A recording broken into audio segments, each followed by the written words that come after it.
আসসালামু আলাইকুম। আবার আপনাদের মাঝে একটি ধামাকাদার অঙ্কের ম্যাজিক ভিডিও নিয়ে হাজির হলাম। আমি মোহাম্মদ রিমন হোসেন। এটি আমার অঙ্কের ম্যাজিকের 5 নম্বর ভিডিও। এর আগে আরও 4টি ভিডিও আমি দেখিয়েছি। আপনারা যদি না দেখে থাকেন তাহলে অবশ্যই সেই ভিডিও 4টি দেখে নেবেন।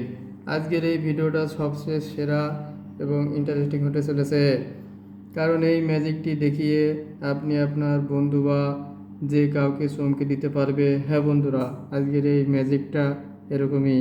আপনি আপনার বন্ধু বা যে কাউকে চমকে দিতে পারবেন এবং এই ম্যাজিকটা দেখিয়ে এটাও প্রমাণ করতে পারবেন আপনি তার কাছে কতটা প্রিয় বা আপনি একজন ম্যাজিশিয়ান। তাই এটি খুবই ইন্টারেস্টিং একটি ম্যাজিক ভিডিও হতে চলেছে। যারা এটি দেখবেন না বা শিখবেন না তারা অনেক কিছু মিস করবেন। তাই ভিডিওটি না টেনে পুরো ভিডিওটি দেখার অনুরোধ রইল। চলুন আর কথা না বাড়িয়ে আমরা আমাদের মূল ভিডিও শুরু করি। এই ম্যাজিক দেখানোর জন্য প্রথমে একটি কলম, একটি খাতা নেবেন এবং যাকে ম্যাজিক দেখাবেন সে থাকবে। তাকে 3 সংখ্যার থেকে বেশি যে কোনো একটি 3 অঙ্কের থেকে যে কোনো একটি বেশি অঙ্কের সংখ্যা লিখতে বলবেন। আমি এখানে 4 অঙ্কের একটি সংখ্যা লিখব। ধরে নিলাম আমার বন্ধুকে লিখতে বললে সে লিখলো 7, 3, 2, 4।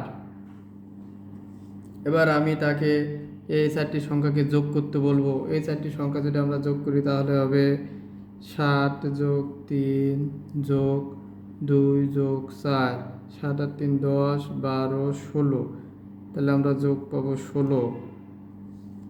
এবার আমি তাকে বলবো এই সংখ্যা থেকে যেটি যোগ করে পেয়েছে সেটি বিয়োগ করতে। তাহলে সে বিয়োগ করবে 16। যদি আমরা বিয়োগ করি তাহলে হয় 8, 0, 3, 7। হ্যাঁ বন্ধুরা, এখানেই আমাদের ম্যাজিক। এবার আমরা তাকে বলবো যে কোনো একটি সংখ্যা গোল চিহ্ন দিতে অথবা কেটে দিতে। আমি ধরলাম সে গোল দিল, এটা কেটে দিল, তাহলে বাকি থাকে 3টি। এবার আমি তাকে এই 3টি সংখ্যার যোগফল কত সেটা বলতে বলবো।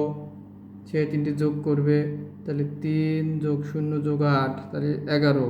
সে আমাকে বলবে 11। এবার আমি তাকে বলে দেব যে যে সংখ্যাটি কেটে দিয়েছে সেটা হলো 7।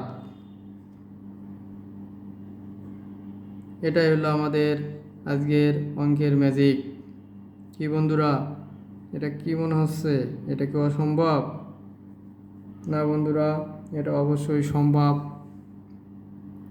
আমি যে ট্রিক্সটি বলে দেব এই ট্রিক্সটা যদি আপনারা কাজে লাগান তাহলে আপনারাও খুব সহজে এটি বলে দিতে পারবেন। চলুন দেখে আসি আমরা কিভাবে এটি বলতে পারি।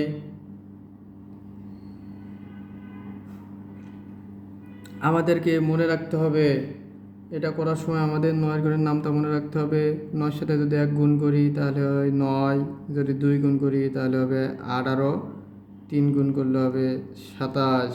এখানে আমরা যে যোগফল পেয়েছি, আমার বন্ধু যে যোগফলের কথা বলেছিল সেটা হলো 11, যা 9 থেকে বেশি। তাহলে আমরা 18-র সাথে বিয়োগ করব। 11 আর 18 যদি বিয়োগ করি তাহলে হয় 11 আর 18 বিয়োগ করলে আমরা পাই 7। তাই আমাদের উত্তর হয়েছে 7। আমরা যদি 8টা কেটে দিতাম তাহলে আমাদের যোগফল হতো 10। 18-র সাথে আমরা 10 বিয়োগ করতাম, তাহলে উত্তর হতো 8। যদি আমাদের 0 কেটে দিত তাহলে আমরা পাতাম 7, 3, 8। 18-র থেকে 18 বিয়োগ করতাম, তাহলে উত্তর হচ্ছে 0। এই যোগফলটা যদি 9-এর থেকে ছোটো থাকে তাহলে আমরা 9-এর সাথে বিয়োগ করব এবং 18-এর থেকে ছোটো থাকলে 18-এর সাথে বিয়োগ করব। 27-এর থেকে ছোটো থাকলে 27-এর সাথে বিয়োগ করতে হবে। তো আজকে আমার এই ভিডিওর এই ছিল গোপন টিপস। আমার এই ভিডিওটি দেখে যদি আপনারা শিখতে পারেন তাহলে অবশ্যই লাইক কমেন্ট করবেন।